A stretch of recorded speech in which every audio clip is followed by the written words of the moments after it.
출석 168번요.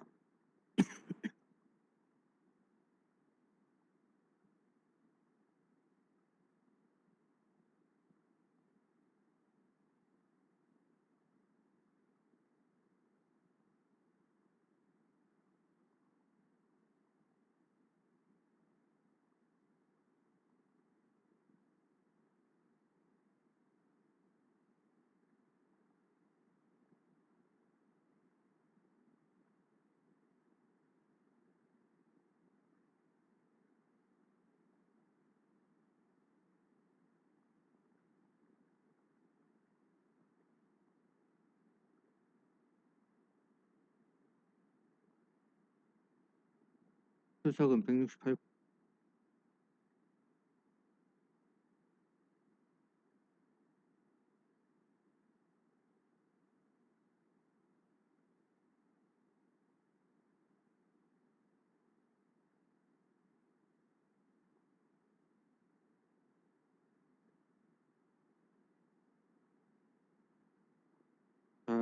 오늘은 수업 한 4시 5분이나 그때쯤 마치도록 할게요. 출석 168번이고, 자, 오늘 수업할 내용은 지난 시간에 스위칭 페이브릭 이야기를 했죠. 지난 시간에 우리 서킷 스위칭에 대해서 이야기를 했었고, 패킷 스위칭 조금 이야기하다가 말았었는데, 결국은 이제 패킷 스위칭을 하는 장비를 우리는 라우트라고 부르고, 이 라우트를 대충 이렇게 앱스트랙트하게 보게 되면 인풋 포트가 있고 아웃풋 포트가 있고, 근데 인풋 포트, 아웃풋 포트는 인풋 관점에서 보니까 이렇고 아웃풋 관점에서 이렇게 보니까 인풋, 아웃풋으로 정해지는 거고. 아이고, 잘못 마셨더니만 지금 거기 자꾸 뭐 걸려가지고. 우리가 인터페이스 관점에서 이렇게 돼 있을 때 이쪽으로도 데이터가 들어올 수 있고, 결국 또 이쪽으로 왔던 게 또 일로도 나갈 수도 있습니다. 그러면 이걸 아웃풋 포트로 이렇게 해도 이제 봐도 된다라고 했죠. 그래서 인풋, 아웃풋 포트를 이렇게 나누고, 그 다음에 라우팅 프로세스가 있어서 얘가 어떤 특정 인풋으로 들어왔던 것을 다른 아웃풋으로 내보내야 되겠다라고 판단을 하는 애를 이제 라우팅 프로세스라고 이야기합니다. 여기로 들어왔던 것을 일로 내보내야 되겠다, 혹은 이쪽으로 내보내야 되겠다로 어떤 결정을 해줘야 되는 애가 이제 필요하다 이게. 그 다음에 결정을 했다면 이제 실질적으로 이렇게 내보내야 되겠죠. 이렇게 내보낼 수 있는 이 길을 스위칭 페이브릭이라고 이야기했다 이 말이에요. 그래서 각 그 인풋 포트, 아웃풋 포트를 보면 그러니까 논리적으로 각각 이제 레인에 연결돼 있으니까 신호가 오니까 신호를 1제로로 바꿀 수 있어야 되고, 데이터 링크 계층이 있으니까 데이터 링크 프로토콜이 동작이 돼야 되고, 그 다음에 이렇게 되면 결국은 상위 계층인 이제 패켓 이렇게 오고, 그죠? 이 패켓은 헤더와 페일로드로 돼 있는데 이것들이 버퍼링이 된다 했어요. 근데 이 버퍼링이 되는 이유는 이쪽에서 처리하는 속도에 비해서 들어오는 데이터가 너무 많기 때문에 이 버퍼링이 된다. 그죠? 그리고 내보내는 입장에서도 여기로 이렇게 흘려보내는 속도에 비해서 들어오는 속도가 더 빠르니까 여기 버퍼링이 된다, 이제 큐잉이 된다 이 말이에요. 그런 이야기를 했습니다. 자, 그래서 스위칭 페이버릭은 아까도 이야기했는 것처럼 1번으로 들어왔던 것을 n번으로 내보내야 되겠다라고 하면 이제 실질적으로 패킷을 흘려보내야 되는데, 그 흘려보낼 수 있는 하나의 뭔가 이 안에 어떤 모양이 있어야 되겠죠. 모양이 있어야 된다. 그래서 목표는 굉장히 고속으로 빨리 내보낼 수 있는 어떤 페이브릭이 있어야 된다. 그러면 이런 것들이 어떤 게 있을 건가? 네, 라우터라는 장비를 만드는 핵심 기술입니다. 이게 빨리 전송을 해주는. 그래서 우리 이렇게 크게 한번 이런 형태를 생각해 볼 수 있다. 세 가지 타입으로 생각을 해볼 수가 있는데, 물론 이제 이거 말고 다른 좋은 방법들이 있어요. 그리고 공개되지 않은 그 자기 핵심 기술이기 때문에 자기만의 독자 기술을 가지고 있는 겁니다. 그래서 그냥 이렇게도 가능하지 않을까. 그 가장 초창기에는 메모리를 사용하는 방법. 여러분이 아마 컴퓨터 구조나 이런 것들을 배울 때 I/O 장치와 컴퓨터를 어떻게 연결하느냐 이렇게 보면 메모리 맵도 I/O 맵도 I/O 이런 게 배웠을 거예요. 그러니까 메모리 맵도 I/O라는 게 메모리의 특정 번지가 결국 그 아웃풋 디바이스하고 연결되어 있는 거다. 인풋 디바이스하고 연결되어 있는 거다 이거지. 그래서 그 인풋 디바이스에서 뭔가를 받으려면 혹은 그 어떤 아웃풋 디바이스로 뭔가를 보내려면 정해져 있는 메모리에 데이터를 딱 써놓으면 이제 글로 나가게 되고 거기서부터 데이터를 읽게 되는 뭐 그런 꼴이 되는 거다. 그러면 이것도 이제 메모리를 사용한다는 말은 이 그림을 봅시다. 우리가 어떤 특정한 아웃풋 포트로 내보내야 된다고 보면 얘가 데이터를 그 메모리에 적어 놓으면 되겠죠. 이렇게 다 넣어놓고 그 다음에 아웃풋 포트 입장에서 봤을 때는 여기서부터 가지고 가면 될 거 아니에요. 그렇죠? 이런 식으로 이제 가지고 가면 될 겁니다. 그렇겠죠. 그런데 이게 굉장히 이제 초창기에 나왔는 라우터 모델이란 말이에요. 그래서 그러면 이게 뭐가 문제고 느리게 되는 거라. 왜냐하면 인풋 포트로 데이터 막 들어와. 우선 메모리에 넣어놔야 돼. 그러면 메모리 액세스 타임을 받아야 되고 그다음에 그 메모리 액세스 해야 되고 또 메모리 또 액세스를 해서 또 가져와야 되고 느리겠죠. 그래서 이거보다 더 좋은 방법이 필요할 거다. 그러면 다른 방법으로는 우리가 일반적으로 주변 장치 컴퓨터 시스템에 주변 장치를 꽂는 방법이 뭐냐면 버스를 사용합니다. 인터페이스 카드를 뚝뚝 버스 페리퍼럴 장비를 꽂을 때 이제 버스에 꽂잖아요. 이런 구조.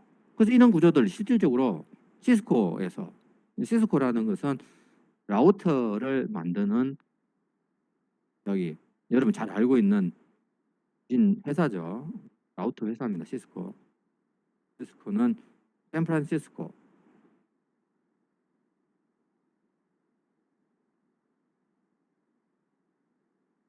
샌프란시스코에 있는 라우터 회사입니다. 그래서 뒤에 이제 시스코라 이거 시스코 여러분 잘 알죠? 이거 마크. 이게 시스코 마크인데 이게 전문교회 골든 게이트 브릿지 샌프란시스코에 있는 전문교 모양이에요. 그래서 시스코가 이 모양을 쓰는 거예요.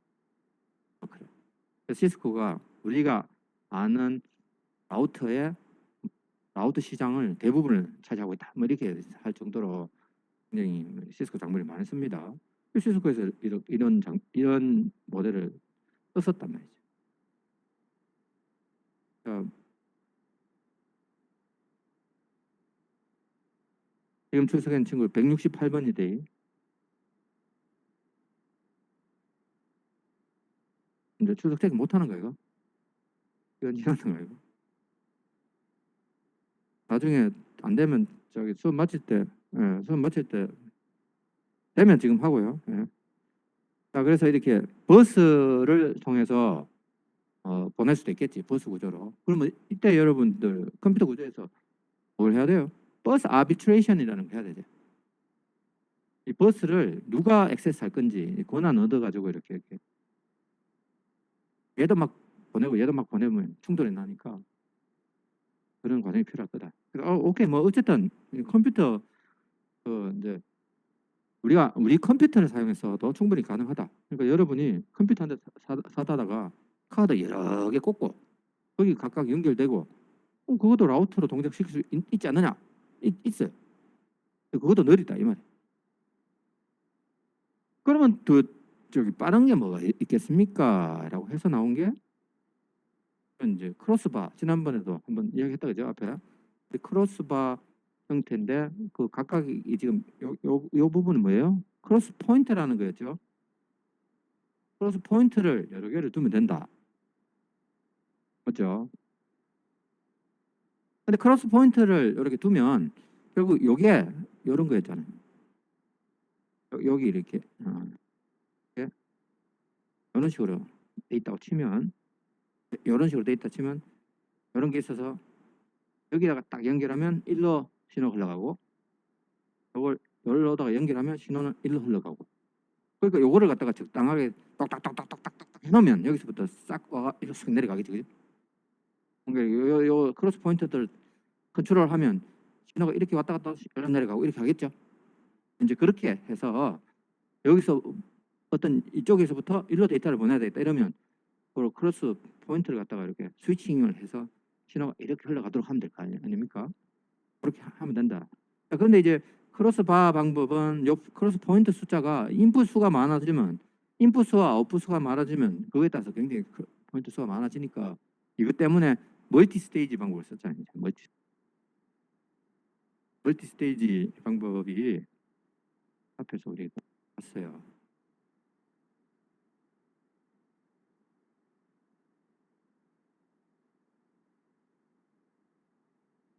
안 봤나? 봤었나? 왜냐면 내가 저녁에 기업체에 있는 분들 강의하는 게 있어서 근데 거기서 이야기 안 나지고 헷갈린다 지금. 미안합니다 여러분. 어? 저기 설명했다 하면 안 했다고 이야기를 해줘야 되는 거 아이가? 누구 하나 그냥 아무 말도 안 하고 그냥 가만히 있으니까 했는 줄 알아. 이거 했네. 왜 이거 나오네 여기. 봐라 또 했는지 안 했는지 이야기도 가만히 있는다 다들. 여기 크로스 포인트 있어서 이걸 줄이기 위해서 어떻게 한다 했어요? 이렇게 멀티 스테이지를 사용한다 했죠, 그죠? 멀티 스테이지를 사용하면 결국은 이 안에 있는 크로스 포인트 수는 확 줄어든단 말이야. 그죠? 그래서 여러분 한번 생각해 보세요. 이게 N개로 했을 때 요거를 이런 이제 모듈화되어 있는 거를 이렇게 사용하게 되면 전체적인 크로스 포인트 수를 줄일 수 있습니다.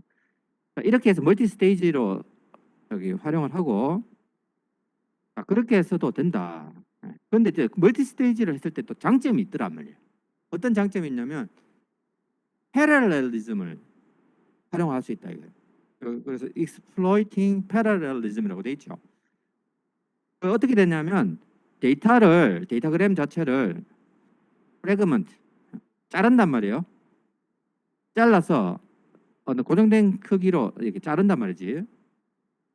그래서 이거를 결국 이걸 우리가 셀이라고 했을 때 그러니까 이런 게 긴 게 있으면 이걸 톡톡톡 잘랐단 말이에요. 또 이제 각각이 이제 셀이고 이 셀을 같이 보낼 수 있다. 그래서 여기 애니메이션을 보면 그림을 보면 이런 데이터 큰 데이터가 있으면 이거를 잘라서 이렇게 보낼 수 있다. 자, 이 공간적으로 스페이셜 디비전 했잖아요, 그죠? 이게 나눴잖아요, 이렇게 나눴으니까 데이터들을 잘라가지고 다른 공간으로 이렇게 전송을 해서 나중에 합칠 수 있도록 한단 말이에요. 어떻게든 다 연결돼 있습니다, 여러분. 여기서 여기로 가는 게 다 연결돼 있고, 또 여기서도 여기로 갈 수 있고, 여기서 여기로도 갈 수 있고 다 연결돼 있어요.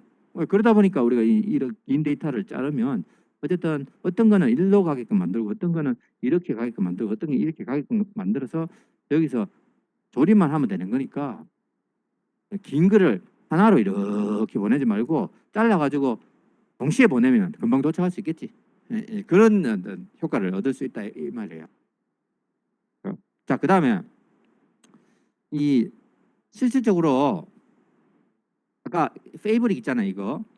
페이브릭 요게 하나의 페이브릭 플레인이라고 보면 요 플레인 자체를 또 여러 개를 둘 수 있다 이 말이야. 그래서 이 각각을 또 이 그 플레인별로 이렇게 다 연결하고 이런 식으로 해서도 고속으로 보낼 수 있다. 그렇게 사용하는 게 시스코 CRS 라우터라는 게 있어서 8개의 스위칭 플레인을 가지고 각 플레인은 3 스테이지를 사용하고 아까 멀티 스테이지를 그렇게 하니까 뭐 이렇게까지 테라 BPS까지 보낼 수 있더라 이거지. 굉장히 고속으로 보낼 수 있게 되더라 이겁니다. 그렇죠? 자, 그래서 우리가 요 인풋 포트에 대해서도 큐잉을 했다, 그지? 인풋 포트에 대해서 큐잉을 하는 이유는 뭐였어요? 스위칭 페이브릭이 흘려서 내보내는 속도에 비해서 들어오는 속도가 더 빠르기 때문에. 자, 인풋 큐잉이 생깁니다, 그죠? 큐잉, 인풋 큐잉은 스위칭 페이브릭 아까 뭔가 굉장히 좋은 어떤 모양의 어떤 나름대로 독자적으로도 만들 수 있고 그렇게 스위칭 페이브릭을 만들어 놓으면 빨리 샥 보내야 되는데 그거에 비해서 들어오는 속도가 더 빠르니까 버퍼링이 될 수밖에 없다 이 말이고 아웃풋 포트에서 큐잉이 생깁니다. 근데 아웃풋 포트에는 큐잉이 생기는 것은 여기서 내보내는 것에 비해서 들어오는 것들이 더 빠르기 때문에 그렇죠? 자, 그런데 또 여기에 또 뭐가 문제가 있냐면 헤드 오브 라인 블러킹이라는 게 또 생길 수가 있어요. 그래서 헤드 오브 라인 블러킹은 여기 봅시다.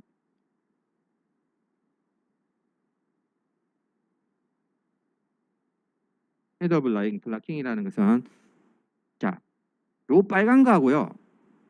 얘 빨간 게 동일하게 여기에다가 이제 여기 가려고 하는 거예요. 여기 똑같이 얘도 이쪽으로 가려고 하고 얘도 여기로 가려고 하는 거라. 그러면 얘가 동시에 어떻게 잘하면 뭐 동시에 보낼 수도 있겠지만 어쨌든 보면 요 공간에 저거가 같이 이렇게 들어오기 때문에 경쟁을 하게 되겠죠. 경쟁을 하게 되니까 우리가 컨트롤 할 때 한쪽에만 먼저 보내도록 할 거 아니에요. 그러면 결국은 얘를 먼저 보내게 했다고 칩시다. 그러면 얘는 기다려야 되겠죠. 기다려야 되잖아요. 네. 얘가 기다리는 바람에 이 뒤에는 자연적으로 기다려야 되겠지. 근데 우리가 만약에 얘하고 어차피 경쟁할 것 같으면 얘가 보내질 때까지 얘 기다리지 말고 얘를 먼저 사실 보내면 얘는 얘하고 전혀 상관없는 거기 때문에 지는 알아서 이렇게 갈 거 아니가. 공간적으로 다른 길을 타고 갈 거 아니에요. 그죠? 그래서 괜히 앞에 있는 애가 경쟁하는 바람에 자기가 져가지고 기다리는 바람에 뒤에 애도 기다려줘야 하는 경우에 이게 바로 헤드 오브 라인 블러킹이 생겼다. 이렇게. 그래서 방금 이야기한 것처럼 앞에 두 빨간 애가 서로 경쟁을 해서 누군가는 졌어. 그래서 다른 애가 전송이 될 때까지 기다리는 바람에 얘가 기다리는 바람에 뒤에도 기다려야 된다. 근데 우리가 이렇게 눈으로 봤을 때 초록색은 다른 쪽으로 가는 거라서 사실 빨간 거하고는 길이 다른데 스페이스 관점에서 다른데 그러면 초록색과 빨간색 간에 동시에 보내게 했다면 아무 문제가 없을 텐데 이해했죠? 이게 이제 헤드 오브 라인 블러킹을 해결하는 방법이에요. 그런 문제가 있다 이 말입니다. 자, 그 다음에 또 우리가 또 고려해 봐야 될 게 자, 아웃풋 포트 입장에서 우리 이제 그 이쪽에서 처리하는 속도에 비해서 일로 오는 애가 더 빠르다고 했잖아요. 더 빠르니까 이 Q가 가득 찰 수가 있을 거 아니에요. 가득 차게 되는데 이때 그러면 Q 관리는 어떻게 할 거냐? 이 버퍼링 관리는 어떻게 할 거냐? 그래서 어떤 이야기를 할 수 있냐면 야, 이거 그냥 단순하게 이 버퍼를 이렇게 두고 이제 이게 가득 차니까 이게 들어오는 애들은 못 들어가니까 드랍이 돼야지. 그래서 이 드랍에 대한 팔러시가 있어야 된다. 드랍에 대한 팔러시. 드랍에 대한 팔러시라는 말은 방금 한 가지 방법으로 가득 찼다. 그럼 니 들어오지 마. 이렇게 할 수도 있고 또 다른 방법으로는 여기 딱 들어오려고 했더니 빈 데가 없어. 그럼 어떻게 하느냐면 이제 이 데이터에는 우선순위가 있는 거지 이렇게. 우선순위. 앞에 우선순위가 예를 들면 얘는 3, 이 안에 있는 애들은 뭐 2, 1, 3 이런 애들 있을 거면 우선순위가 자기보다 좋지 않은 애는 쫓아내고 자기가 들어갈 수도 있겠죠. 그죠? 네, 그런 형태의 팔러시가 필요하다 이 말이에요. 그래서 어떤 데이터그램을 드랍할 거냐. 버퍼 공간이 프리하지 않을 때. 이제 그런 거에 대해서도 사실은 뭔가 어떤 방법적인 게 있어야 된다. 그죠? 그 다음에 또 뭐가 있냐면, 자, 여기서 내보내는 입장에서 그러면 버퍼링 돼 있는 애 중에서 누구를 먼저 내보낼 건가? 그게 바로 스케줄링. 그래서 우리 큐에 기다리고 있는 그 데이터그램들 중에서 어떤 애를 먼저 내보낼 거냐. 그러면 그 한 가지 또 다른 방법으로는 여러분 이렇게 생각할 수 있겠죠. 여기 아예 모양을 우리 그림은 이렇게 돼 있지만 우선순위별로 이렇게 큐를 따로 두는 거라. 그래서 이거는 우선순위가 높은 애, 하이 프리오리티가 높은 거, 낮은 거 이렇게 해놓고 프리오리티별로 데이터를 이렇게 다 버퍼링을 이렇게 따로 하는 거지. 이렇게 해놓고 프리오리티가 높은 애들을 먼저 우선적으로 보내게끔. 그러면 이런 방법을 쓰게 되면 우선순위가 낮은 애는 계속 우선순위 높은 데이터가 오게 되면 우선순위 낮은 애는 서비스 받을 수가 없겠죠. 계속 우선순위 높은 애가 막 연속으로 계속 들어온다 그러면 우선순위 낮은 애는 계속 기다려야 돼. 그게 또 문제가 생기니까 우리 어떻게 하면 좋겠어요? 이런 방법도 있습니다. 라운드 로빈으로 이렇게 돌릴 수도 있어요. 한 번은 여기서 보내고 한 번은 여기서 보내고 한 번은 여기서 보내고 뭐 그럴 수도 있겠죠. 근데 라운드 로빈으로 한다라는 것은 라운드 로빈 여러분 이거 다 OS에서 이제 배웠으니까 제가 그냥 저런 것들이 저런 이 스케줄링 관점에서도 네트워크에서도 활용이 될 수 있구나 이렇게 생각하면 됩니다. 물론 자세한 거는 또 컴퓨터 망에서도 여러분 배울 거예요.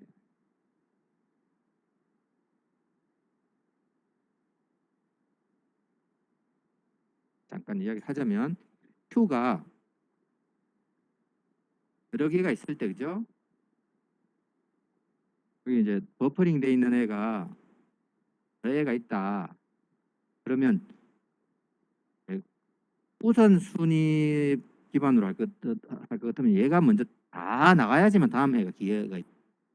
그러면 이제 소위 말하는 스타베이션 문제가 생긴단 말이에요. 굶어 죽어 이거. 데이터를 자기는 기회를 못 잡을 수 있잖아요. 계속 우선순위가 높은 애가 자꾸 들어오면. 그래서 그걸 해결하기 위한 방법으로 라운드 로빈 한 번씩 돌린다. 그럼 한 번씩 돌리면 얘 한 번, 얘 한 번, 얘 한 번, 얘 한 번, 그다음 또 얘 한 번, 얘 한 번 이렇게 보낼 수도 있겠죠. 근데 그렇게 하려니까 야 저기 이거 뭐 큐마다 따로 해놓고 와 우리 한 번씩 기회 주노? 그러면 우리 이렇게 할 수 있겠지. 웨이트를 두는 라운드 로빈 방법을 하면 되겠지. 웨이트를 둔다는 말이 이쪽에는 예를 들어서 연속으로 5개 축축축축 보내고 그다음에 얘는 연속으로 3개 보내고 얘는 2개 보내고 그다음에 하나 보내고 이런 식으로 어떤 가중치를 달리 둘 수도 있겠죠. 그죠? 그런 형태로 해서 어쨌든 이게 어떤 애를 먼저 서비스하느냐 이런 것도 하나의 이슈가 된다. 이거 그래서 스케줄링 디스플린에 대한 어떤 정의도 있어야 된다. 자 그런 이야기입니다.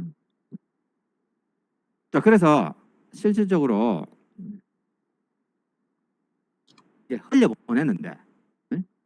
흘려보내는데 이 흘러가는 것 자체를 자동화할 수도 있어요. 자동화할 수 있다라는 말이 자, 이제 결정을 해서 흘려보내죠. 흘려보낼 때 여기 보세요. 우리가 이 그 스위칭 페이브릭을 이렇게 구성할 수도 있다. 여기에 이제 어떤 값이 있으면 0이면 열로 보내고 내 입장에서도 어떤 값을 읽어서 그게 0이면 열로 보내고 1이면 열로 보내고 이렇게 있다고 칩시다. 그러면 이 말이 무슨 말이냐면 이제 사실 데이터가 이렇게 있다고 쳐봐요. 보내고자 하는 데이터가 이렇게 있을 때 자 보내고자 하는 데이터가 이렇게 있을 때 이제 세 비트를 부여를 한다는 거예요. 레프트 비트, 미들 비트, 라이트 비트. 그래서 여기 세 비트가 이렇게 우리 세 비트를 이렇게 추가로 넣는 겁니다. 어떻게 넣느냐면 얘가 이쪽에서 왔던 게 예를 들어서 1로 가야 된다고 치면 0, 0, 0 이렇게 넣으면 자동으로 얘가 이걸 읽어서 요 비트가 0이네 그러면 열로 보내주고 얘는 요 다음 빗들 읽어서 0이네 1로 보내주고, 얘는 C는 또 다음 빗들 읽어서 0이네 이러면 이렇게 보내주는 거예요.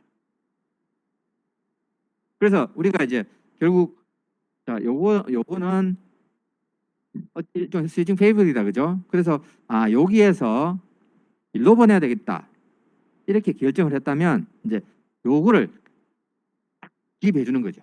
그래서 이 같은 경우에는 여기로 가야 되니까 처음에 비트 1이다, 그죠? 1.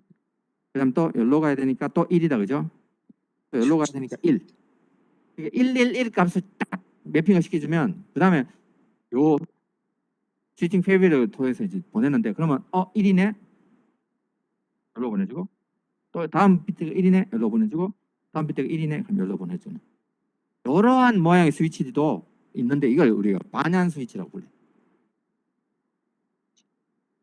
이거는 이 일종의 이제 자기네들이 스스로 내부에서 데이터를 톡톡톡톡 보내준다 해서 셀프 라우팅 한다 이렇게 이야기해요. 셀프 라우팅.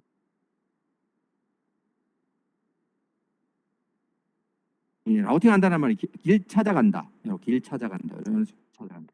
그래서 이 값만 이렇게 딱 알려주면, 값만 있으면 이제 길 찾아가는 거지. 이런 형태로 이제 길 찾아가게 할 수 있습니다. 자, 그런데 아까 요게 이제 길 찾아가는 그 예를 이제 보여주는 거예요. 110일 때는 이렇게, 010일 때는 이렇게 안 됐죠. 자, 그런데 이런 게 문제가 생길 수 있어요. 예를 들어서 얘도 이쪽으로 가려고 하고, 얘도 이쪽으로 가려고 하고, 이쪽에서 보내는 것도 예를 들어서 이쪽으로 가려고 한다고 치면 또 싸울 수도 있겠죠, 내부적으로. 맞죠? 얘하고 똑같이 여기로 간다고 했을 때 이 가다 보면 어느 포인트에서 경쟁을 하게 되면 싸우게 된단 말이야. 그래서 경쟁을 하게 되니까 그거를 막게 하기 위해서 아예 이제 그런 중간에서 경쟁을 해서 충돌되는 거를 미리 막게끔 재배열 합니다. 재배치. 그래서 그 재배치하는 어떤 회로를 이렇게 또 넣는 구조가 있어요.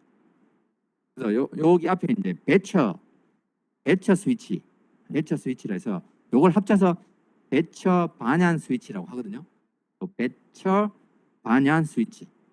이 아까 이제 반향 스위치라는 것은 셀프 라우팅을 하는, 그러니까 어떤 값을 이렇게 딱 부여하면 그 값에 따라서 탁탁탁 전달할 수 있는 스위치가 있는데, 요거의 문제점은 이 같은 길로 가는 애들끼리 충돌이 생길 수가 있다. 그래서 그거를 미리 받아가지고 조정을 하는 거야.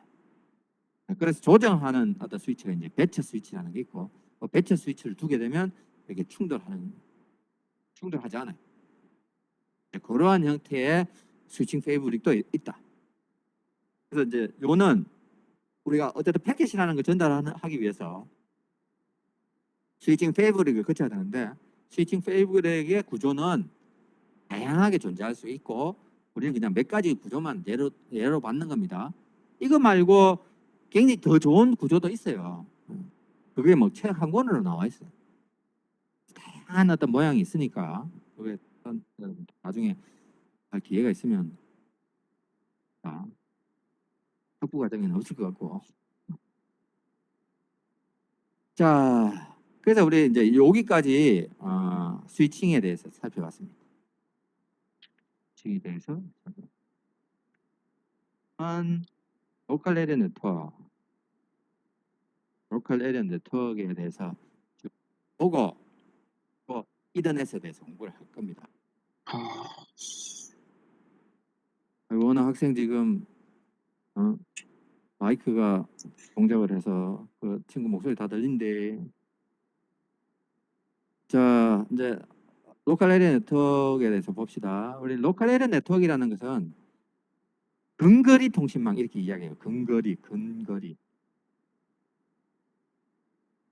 로컬이다라고 하니까 가깝다 이 말이잖아요.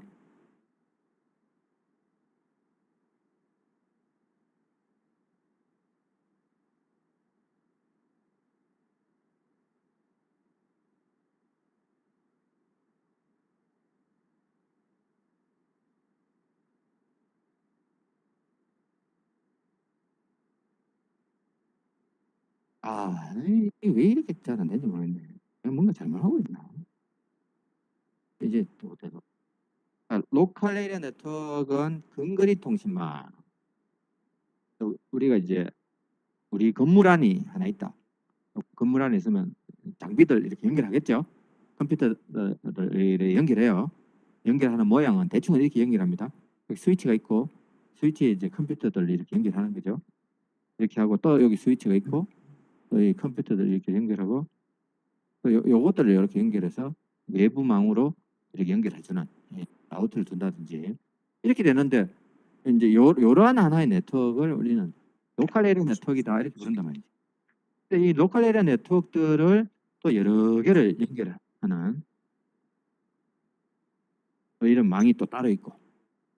그래서 망이라는 것은 어쨌든 네트워크라는 것은 서로 연결하는 겁니다.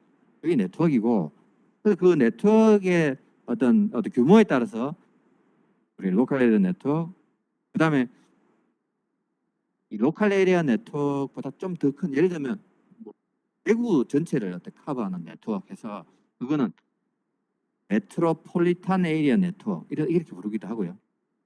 메트로폴리탄 도시 네트워크 있죠. 도시 규모의 네트워크. 그다음에 이제 전국적으로 막 연결하는 이게 이제 와이드 에리아 네트워크, WAN 이렇게 부르죠. 규모에 따라서 네트워크를 그냥 이름을 달리 붙이기도 한다. 그러면 뭐 그거는 또 우리 이제 지난 시간에 스위치 뒀잖아요, 그죠? 스위치에 PSTN망이라는 게 전화망이었죠. 전화망이 있다면 이 전화망이 있는 상황에서 이 전화망이 있어. 전화망이 있을 때 가정집에 있는 컴퓨터들을 서로 멀리 떨어져 있는 컴퓨터들 연결 가능했죠. 기억나죠? 그러면 그걸 어떻게 가능하게 했죠? 옛날에 여기 이제 전화망에 사용할 수 있도록 모뎀을 딱 설치하고 모뎀을 딱 설치해서 실제 여기까지 전화를 싹 해가 그럼 실질적으로 통신하는 컴퓨터들끼리 통신하게끔 한댔잖아요, 그죠? 그리고 이러한 PSTN망이 와이드 에리어 네트워크로도 사용될 수 있는 거죠. 여러 떨어져 있는 멀리 떨어져 있는 단말기들을 서로 연결해주는. 자, 그래서 여기서는 우리 이제 로컬 에리아 네트워크라 했으니까 완전히 근거리 통신망이 어떻게 구성이 되는가를 그냥 봅시다. 그래서 우리가 일반적으로 그 근거리 통신망을 처음에 구성할 때는 이런 버스 구조를 많이 썼어요. 버스 구조. 버스 구조라는 것은 여기 말을 쭉 적어놨는데 버스 구조가 이렇게 생겼는 거예요. 우리 이제 아까도 스위칭 페이브릭 볼 때도 뭔가 컴퓨터 시스템 안에 버스라는 게 있고 거기에 뚝뚝뚝뚝 꽂았잖아요. 그죠? 그것처럼 이렇게 하나를 공유를 하는 거죠. 이렇게. 그래서 이렇게 그냥 그림 그렸는데 다시 이렇게 표현하죠. 이렇게 해서 여기에 저항을 딱 달아요. 저항. 터미네이터 혹은 이제 저항이라고 하기도 합니다. 저항을 딱 달아놓으면 신호라는 게 여기서 끝인 거지 그냥. 그래서 얘와 얘하고 얘네들이 이제 요 하나의 네트워크에 물려 있는 거래. 이게 하나의 네트워크이다 이 말이죠. 이걸 로컬 에리아 네트워크이다 이 말이에요. 그래요? 그래서 이런 형태가 이제 버스인데 버스 구조를 사용하게 되면 얘가 이렇게 지금 그림에서도 보면요. 얘가 C가 신호를 보내잖아요. C가 신호를 보내면 그 신호가 쫙 퍼지는 겁니다. 이쪽으로. 퍼지면 결국은 이 라인에 물려 있는 B와 A가 다 들을 수 있는 거지 신호를. 근데 C 입장에서는 야 나는 지금 데이터를 A한테 보낸다 이렇게 해야 되니까 지금 B도 이걸 볼 수 있다 있고 A도 볼 수 있다고 했는데 그러면 C가 보내는 것이 A한테 하기 위해서는 요 앞에 주소를 딱 적어 놓는 건가요? 자 지금 요 데이터는요 A한테 가는 겁니다. 이렇게 해서 딱 보내는 거죠. 그러면 B도 이거 읽고 A도 이거 읽는데 B 입장에서는 이건 내 주소 아닌데 그럼 자기 안 읽으면 되고 나머지를 A는 이거 내 주소인데 해서 나머지도 읽어주면 결국 C가 보낸 것이 A가 받게 되겠죠. 그죠? 그런 형태로 지금 이제 버스를 사용하게 됩니다. 자, 그런데 이제 이 버스 구조의 문제는 요 선이 딱 뭔가 문제가 생겼다고 칩시다. 여기 딱 문제가 생겼어요. 그러면 이 전체적으로 통신이 안 돼요. 그래서 조금 더 우리가 테크니컬하게 이야기하자면 요 선이 잘못되면요, 끊어졌다고 치면 여기서 만약에 신호를 보내잖아요. 신호가 쭉 가다가 픽 돌아버려요. 그래서 엉망진창이 되는 거예요. 그러니까 아예 통신이 안 되는 거지. 그래서 누구도 전송을 못 해요. 이 선 자체를 이제 이용 못 해요. 그래서 이거 어떻게 하지? 그렇게 나온 게 스타 모양이에요. 스타 모양은 이렇게 이제 한단 말이죠. 이렇게 구성을 하게 되면 장점이 여기 이제 뭔가 문제가 생겼다 이러면 얘만 통신 못하는 거지 다른 애는 다 통신 가능.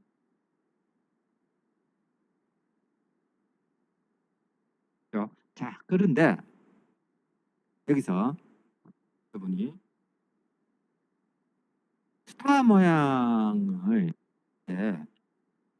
요 장비를 어떤 걸 사느냐에 따라서 성능이 확 차이가 나. 어떤 말이냐면 여기 단순하게 흡이라는 장비가 있고요. 스위치라는 또 장비가 있어. 흡이라는 장비가 있고 스위치라는 장비가 있는데 흡이라는 장비는 아주 저렴한 장비입니다. 흡이라는 장비는 동작 방법은 이렇게 돼 있는 것처럼 똑같이 해줘요. 생기는 거 버스 구조인 거죠. 그게 무슨 말이냐면 버스 구조에서는 신호가 이렇게 발생하면 이 신호를 쫙 일러 보내고 다른 애들이 다 듣게 해주는 거예요. 그래서 이걸 흡이라는 걸 사게 되면 만약에 신호가 이렇게 발생하죠. 그럼 이 신호를 받아가지고 다른 애한테도 다 전송을 해줘요. 그러니까 모양만 이렇게 생겼다 뿐이지 동작은 이렇게 돼 있는 거 똑같은 겁니다. 그러면 이게 어떤 효과가 있느냐면 자, 우리가 A하고 B하고 C하고 D가 있다고 칩시다. A하고 B하고 C하고 D가 있을 때 A, B가 통신하고 있을 때는 C, D가 통신 못해요. 왜냐하면 A가 B한테 데이터를 보내는 것 때문에 이 라인을 쓰고 있거든요. A가 B한테 데이터를 보내는 것 때문에 이미 이 라인을 쓰고 있기 때문에 다른 애들은 이 라인에 액세스를 못하게 돼 있어요. 그래서 이 구조라 하더라도 이렇게 생겼다 하더라도 A, B, C, D가 있다면 A가 뭔가를 보내잖아요. 그러면 신호를 이렇게 받아서 이렇게도 보내고 이렇게도 보내고 이렇게도 보내기 때문에 어쨌든 다른 애들은 못 보내. 그런데 스위치라는 걸 사게 되면 어떤 장점이 있냐면 A, B가 통신을 하면 B한테 데이터를 보내는 경우에 결국 신호가 B한테 갈 것 같으면 여기 A고 요거 B고 요거 C고 D라면 A가 B한테 보낸다 하면 신호는 이렇게만 보내주고 이쪽은 안 보내주는 거라. 그러면 C와 D 통신은 또 이루어질 수 있는 거야. 스위치를 사게 되면. 그래서 스위치를 쓰게 되면 A, B가 이렇게 통신이 이루어지는 거하고 E, D 이렇게 통신이 이루어지는 거하고 동시에 이루어질 수 있는 거야. 그러니까 어떤 게 성능이 좋겠어요? 스위치가 좋죠. 그래서 이 스위치 장비는 비싸요. 서브 장비는 여러분들 아마 지금 뭐 저기 어디 실내나 우리 대학원실 연구실이나 이런데 그냥 연구실에 컴퓨터들 그냥 막 쉽게 연결하는 걸로는 허브를 사서 그냥 포트로 이렇게 그냥 이렇게 생기는 게 있어요. 뭐 해봤자 웬만한 나라는 이런 것들이 있어요. 이렇게 여러 개 이렇게 꽂는 거. 그래서 여기다 툭툭툭툭 꽂아서 쓰는 거라. 그럼 이거는 그냥 이렇게 동작하는 거라 그냥. 근데 이제 저기 학부 안에 스위치 장비 이런 것도 몇천만 원짜리 쓰거든요. 그런 것들을 이렇게 연결하는 거는 이런 기능이 다 있는 차이가 나요. 자, 그래서 이제 로컬 에리아 네트워크 보통 이야기를 할 때 우리가 OSI 7가지 계층이라는 이야기를 했잖아요. 그죠? OSR 7가지 계층이라는 게 프로토콜 측면에서 이야기하는 거라고 했습니다. 이 물리적인 계층이 필요하다. 다시 이야기하면 내가 신호를 보내면 상대방이 그 신호를 어떻게든 인식할 수 있도록 약속이 있어야 된다. 그러면 그 약속이 있다면 내가 1011을 보낼 수 있다. 그래. 근데 그렇게 하면 통신이 끝나나? 아니다. 1011을 보낸다가 노이즈를 타게 되면 나는 1로 보냈는데 자는 0으로 받을 수 있다. 그럼 그거에 대한 뭔가 해결을 해야 된다. 데이터 링크 계층이 필요하다 했죠. 여기까지가 보통은 여러분이 우리 카드를 사가오면 네트워크에 카드를 이렇게 딱 꽂아요. 이걸 네트워크 인터페이스 카드라고 부릅니다. 네트워크 인터페이스 카드. 네트워크 인터페이스 카드를 딱 꽂아가 이렇게 연결한단 말이에요. 이렇게. 이게 컴퓨터에 탁 연결하는 거죠. 이렇게.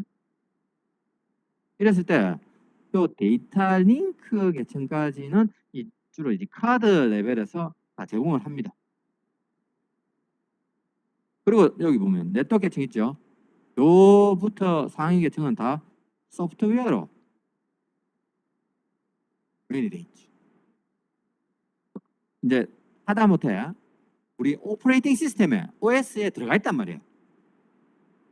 TCP/IP 이게 OS에 합재돼 안에 있다. 코드로 존재를 하고 있다. 이렇게 생각하면 되고. 그래서 이 계층 구조로 한번 생각해 보면, 계층 구조를 생각해 보면 네트워크 계층이라는 것이 자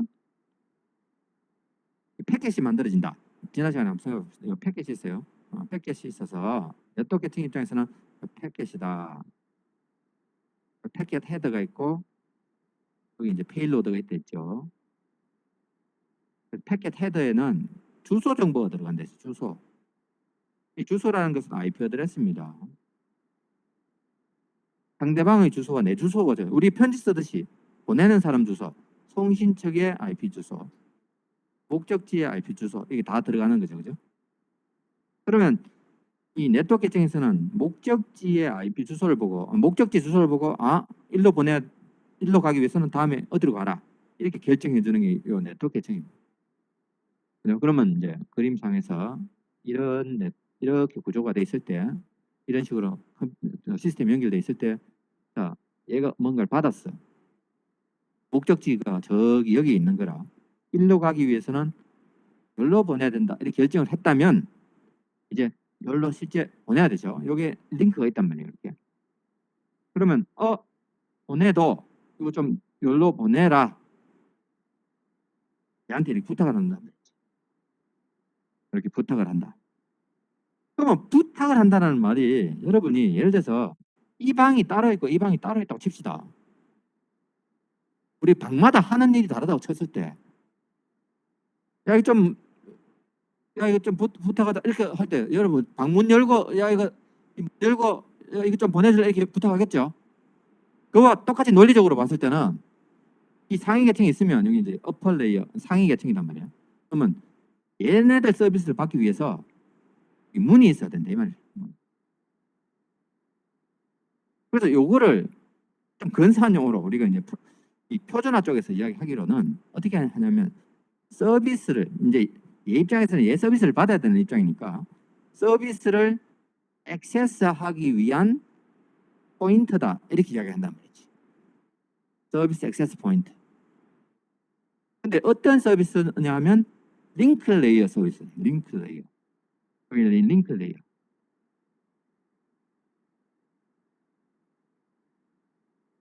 이해가 됩니까? 자, 그런데 여러분 여기 보면 왜 여기는 뭐 802.이고 뭐 이 저거는 뭡니까? 표준화라는 게 있어요. 통신은요 표준을 정해야 된다 했습니다.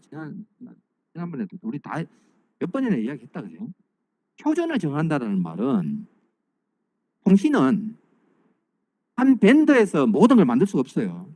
그러다 보니까 내가 A라는 뭔가를 사가 왔고 어떤 애는 B라는 걸 사왔단 말이에요. 이거를 연결해서 서로 통신을 해야 되는데 통신을 하기 위해서는 얘와 얘가 프로토콜에 의해서 동작을 할 거 아니에요. 프로토콜. 그러면 얘를 만드는 회사하고 얘를 만드는 회사가 다르다면 프로토콜이 정확하게 맞아야지만 통신이 되겠죠. 그러니까 이 프로토콜이라는 거는 누군가가 정해줘야 되고 이 정한 대로 요거를 구현할 거 아닙니까? 그러다 보니까 프로토콜이라는 게 정의가 되면 정해지면 여러 회사들이 이거를 그 프로토콜에 따라서 만들어서 갖다가 붙이면 이제 통신이 되겠죠. 그러니까 이 프로토콜이라는 것은 표준을 정해줘야 되고 그 표준을 정하는 기구들이 있는 겁니다. 표준화 기구가. 그 표준화 기구로 ISO라는 International Standard Organization 거기서 Open System Interconnection이라는 표준을 만들어놨고 요대로만 구현이 된 프로토콜이 정의가 되면 서로 통신이 가능하다. 그 다음에 여기 IEEE 801이라는 거는 뭐냐면 주로 이런 카드 있죠. 카드. 이런 카드. 이런 카드 있죠. 요 카드에 대한 표준을 정의한다. 그래서 IEEE 이건 전기전자 그 이제 일렉트로닉 일렉트리컬 엔지니어링 뭐 이런 거예요. 인터내셔널 뭐 이런 거 붙였는 거예요. 이런 표준화 기구에서 802라고 해서 그냥 시리즈 넘버를 붙이는 겁니다. 802.3 이러면 이거는 우리 뒤에 배울 이더넷과 같은 표준이다 이런 거예요. 그러니까 로컬 에리어 네트워크에 대해서 뭔가 표준을 정해놨는 거고 802.3 이러면 이더넷과 같은 표준 뒤에 배울 겁니다. 다음 시간에 802.11 이러면 이게 여러분 잘 알고 있는 무선랜 와이파이 이거에 대한 표준이 그런 형태로 이제 이렇게 넘버링을 했는 겁니다. 802. 얼마 이런 형태로. 그래서 요 802 표준에 의하면 여기 보면 이제 802 표준 뭐 스코프라고 돼 있죠. 의하면 데이터 링크 계층을 두 개로 나눌 수가 있다. 약간 어려울 수도 있어요, 여러분. 근데 이게 개념을 다 알면 사실 이게 명확한 건데 개념을 꼭 이해를 하기 바랍니다.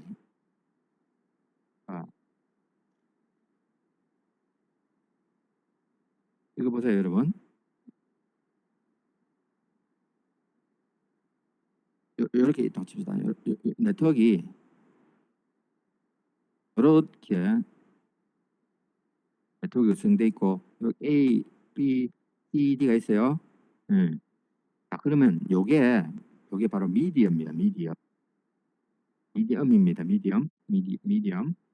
미디엄이라는 말은 A, B, C, D가 통신하기 위해서는 이 선을 사용해야 된다 이거라. 근데 아까 뭐라고 이야기했습니까? A가 이 선을 사용하고 있을 동안에는 다른 애가 이 사용 못한다 했지. 그렇죠? 우리가 버스 아비트레이션을 하잖아요. 버스 아비트레이션을 왜 해요?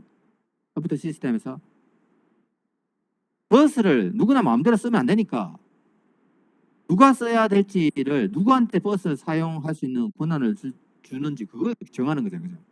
그렇듯이 이 미디엄이 있다면 이 미디엄은 아무나 접근할 수가 없어요. 그러다 보니까 이 미디엄을 액세스하는 제어를 해줘야 된단 말이에요. 미디엄 액세스 컨트롤. 그래서 미디엄 액세스 컨트롤 하는 방법은 다양하게 존재할 수가 있어요.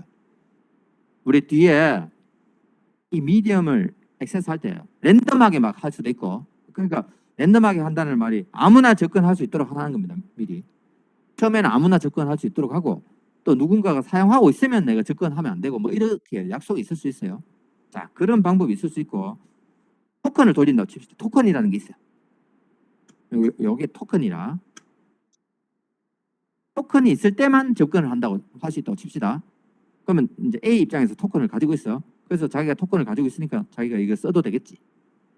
그러다가 자기가 막 데이터 전송을 끝내면 이 토큰을 다른 애한테 넘기는 거야. A에서 뭐 C로 넘긴다고 칩시다. 그럼 C가 이제 토큰을 가지게 되겠죠. 그러면 C가 이제 여기 접근할 수 있겠지. 이처럼 요 미디어를 접근할 수 있는 방법은 다양하게 있을 수가 있어요. 미디어를 접근할 수 있는 방법은 다양하게 있을 수 있다. 그러면 무슨 말이냐면 요 미디엄 액세스 컨트롤은 종류가 여러 개가 있을 수가 있다. 아까 랜덤한 방법도 있고, 그다음에 토큰을 사용한 방법도 있고, 뭐 또 폴링을 하는 방법도 있는 폴링. 폴링을 한다는 말이 누군가가 이렇게 연결됐다면 누군가가 이제 예를 들어서 얘가 프라이머리고 이게 세컨더리라고 봤을 때 얘가 프라이머리가 야, 니 보낼 게 있나? 그럼 얘가 없다. 그래 그러면 다음에 야, 니 보낼 거 있나? 이렇게 컨트롤할 수 있는 거지. 앞에 HDLC 할 때 이야기 잠깐 했어요. 예. 그래서 다양한 그런 방법들이 존재할 수 있는데, 자 보면 자 요거 봅시다. 미디어를 액세스하는 방법은 다양할 수 있어도 한번 자 A가 보낼 수 있다라고 봤을 때 혹은 B가 보낸다, C가 보낸다고 봤을 때 결국은 A에서 누구한테 데이터를 보낼 거란 말이에요. 그래서 A가 예를 들어서 D한테 데이터를 보내기 위해서 A가 D한테 데이터를 보내기 위해서 랜덤하게 액세스할 수도 있고 토큰을 가질 때만 액세스한다고 하더라도 어쨌든 자기가 보내게 되면 A가 D한테 보낼 수 있는 거지. 그러니까 이거는 하나의 링크가 형성이 되는 거죠. 논리적으로 링크가 있는 거예요. 그래서 이 링크 상에서 AD를 연결해주는 링크가 형성이 되고 이 링크 상에서 A가 이제 D한테 데이터를 보낼 텐데 이게 바로 로지컬한 링크가 생겼는 거예요. 로지컬 링크. 이제 컨트롤 프로토콜이 필요하다 이게. 무슨 말이냐면 여기서부터 여기까지 데이터를 가다 보면 에러가 생길 수도 있고 우리가 얘가 무턱대고 막 보내면 이쪽에 버퍼 오버플로우 만들 수도 있고 그러니까 로지컬 링크 상에서 A와 D 사이에 프로토콜이 필요하죠. 그게 링크 레벨 프로토콜이었어요. 그래서 A와 D 사이에는 비록 이 미디어를 접근하는 방법은 여러 가지가 있을 수 있으나 만약에 미디어를 접근하게 되면 얘와 얘 사이에 에러 컨트롤도 해야 되고 플로우 컨트롤도 해야 되고 이런 컨트롤을 해줘야 된다. 그러니까 그 컨트롤 방법은 미디어를 액세스하는 이거와는 독립적으로 다 동일한 컨트롤 방법을 써도 된다 이 말이에요. 미디어를 접근하는 방법만 달랐지 미디어를 이제 접근하게 되면 컨트롤 방법은 다 동일하다 이 말이에요. 그래서 이렇게 그림을 딱 그립니다. 이 의미를 여러분이 잘 이해를 해야 돼. 이 방법들은 다양하지만 폴링 방법에도 어차피 링크가 생겼는 거고 로지컬 링크 컨트롤 방법은 동일하다. 다 적용할 수 있다. 자, 그래서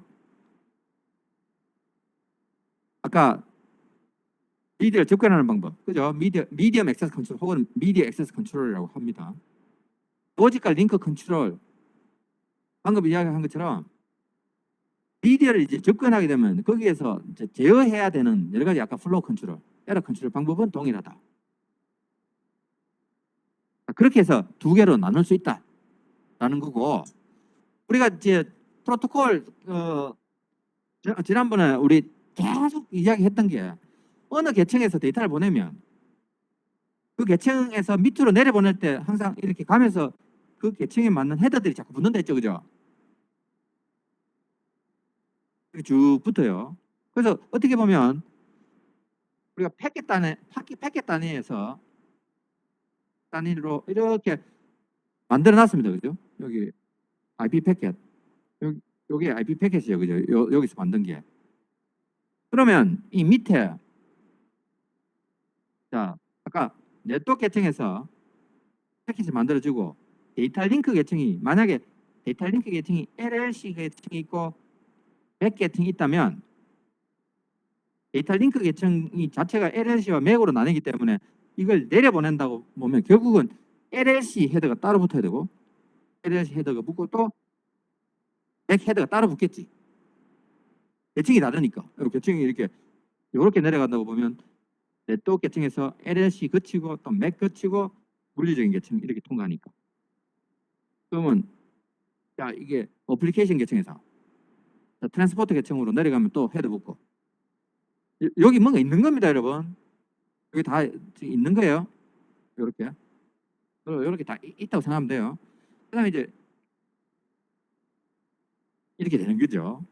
그래서 결국은 제일 밑에 단에서는 이러한 이걸 우리가 지난 시간에 사실 프레임이라고 불렀어요. 프레임. 이 프레임이 딱 구성이 되는데 사실 이 프레임을 뜯어보면 여러 개의 헤더들로 구성되어 있습니다.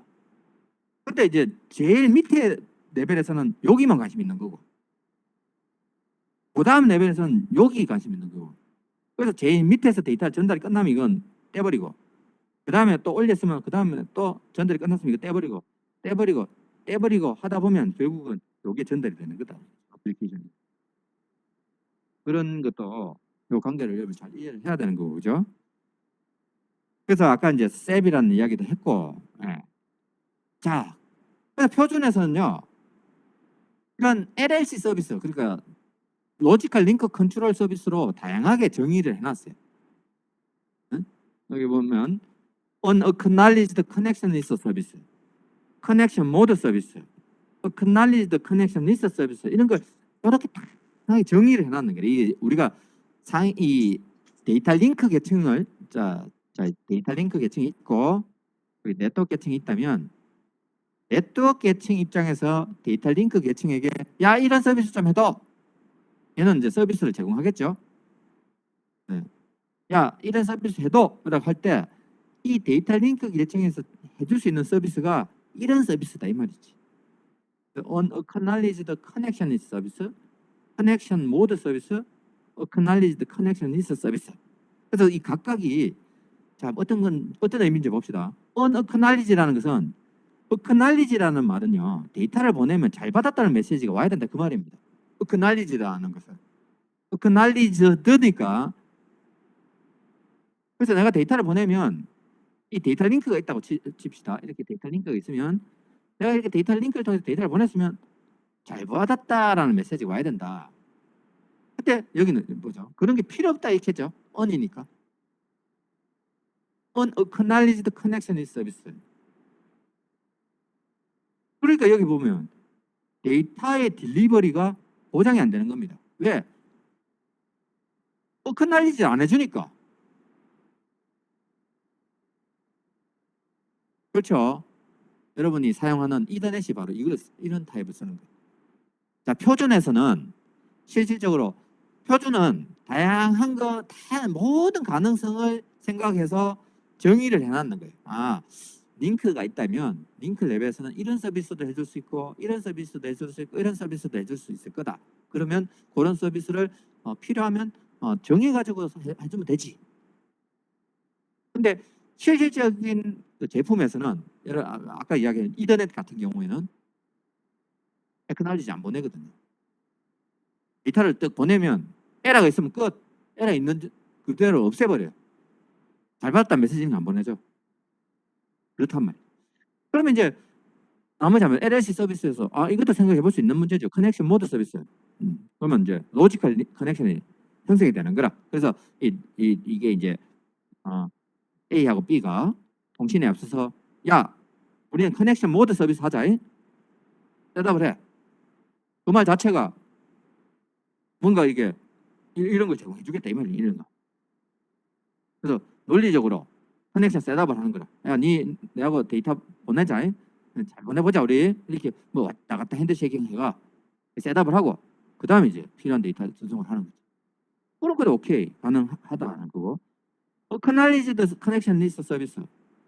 그래서 내가 데이터를 보내는데 커넥션이라는 건 안 만들고 커넥션이라는 건 이거는 커넥션을 방금 만들었죠.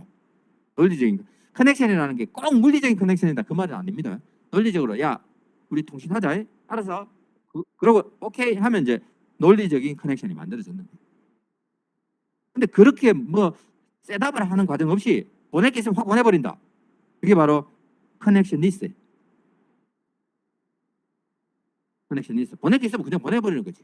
상대방의 어떤 의사를 물어보지 않고 상태를 물어보지 않고 그래서 그냥 보내버리는데 그 대신에 잘 받았다는 메시지를 받게 됐다.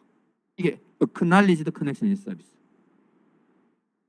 이런 형태의 이 타입을 이렇게 정의를 해놨단 말이에요.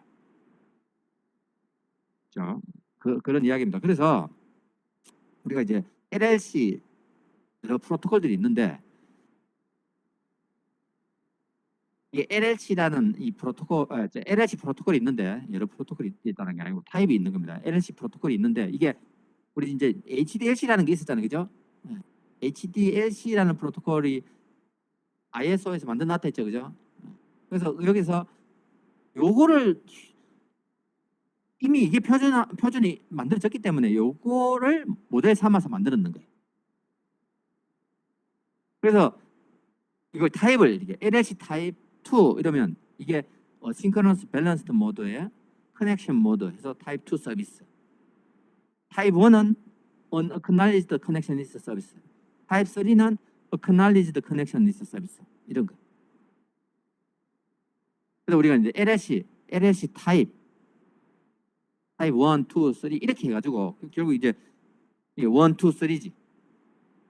그렇게 이제 이름을 부른다라는 거고, 요거를 따르자면 이러한 포맷을 따라야 된다 이 말이고, 그냥 이거는 이제 표준에서 그렇게 이야기하는 겁니다. 근데 이제 다음 시간부터 우리가 실질적인 이더넷을 배우는데, 이더넷은 이 표준에 매핑을 시키자면 이더넷은 LLC 타입 1을 따른다 이거지. 이더넷은 이걸 따른다. 자, 이게 어떤 의미인가? 이것만 하고 이제 마칩시다. 우리 표준을 따르자면 이 프레임 있죠? 아까 프레임 있고 그 프레임을 보면 맥 관련된 정보, 맥 헤더. 그다음 여기 LLC 요거 뜯어 보니까 LLC 헤더가 또 붙어야 된다. 이런 거예요. 그러니까 아까 그림을 다시 돌아가서 보면 요런 LLC 헤더가 붙어야 된다. 이렇게 돼 있죠, 그죠? 근데 이더넷에서 실질적으로 사용하는 거 보면 실질적으로는 여기 IP 패킷이 들어와요. 이게 IP 패킷, 이게 이제 페일로드가 있죠. 이게 IP 패킷입니다. 패킷이 있으면 이더넷을 사용할 때 이 이더넷 카드를 꽂아 놓으면 여기다가 딱 들어와 가지고 바로 여기 preamble, destination address, source address, type 하고 FCS, 이게 이더넷 프레임이에요. 이 프레임에 따르자면 이런 LLC 계층은 없어요.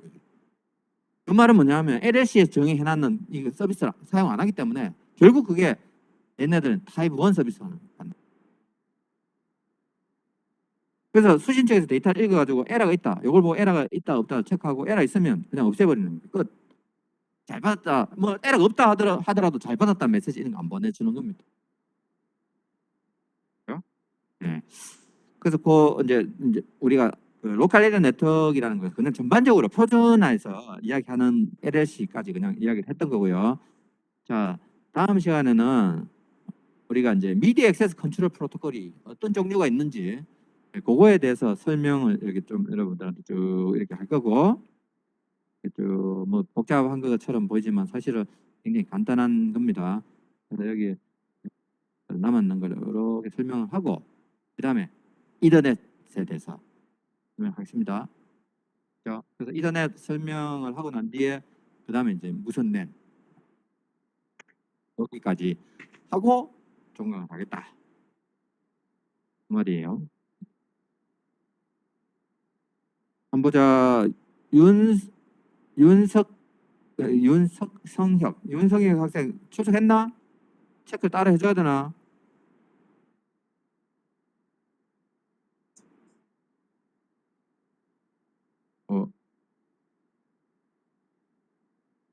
아무 이야기가 없는 거 나갔나 보다. 자, 하여간 오늘 수업은 여기까지 하고 다음 시간에 또 나머지를 하도록 합시다. 원래는 제가 보통 한 15분까지 하는데 지금 외부에서 여기 학부에 손님이 오셔가지고 빨리 한번 가봐야 되고 그래서 여러분 나머지는 다음 시간에 하도록 할게요. 오늘은 여기서 마치도록 하겠습니다. 예, 수고했습니다, 여러분.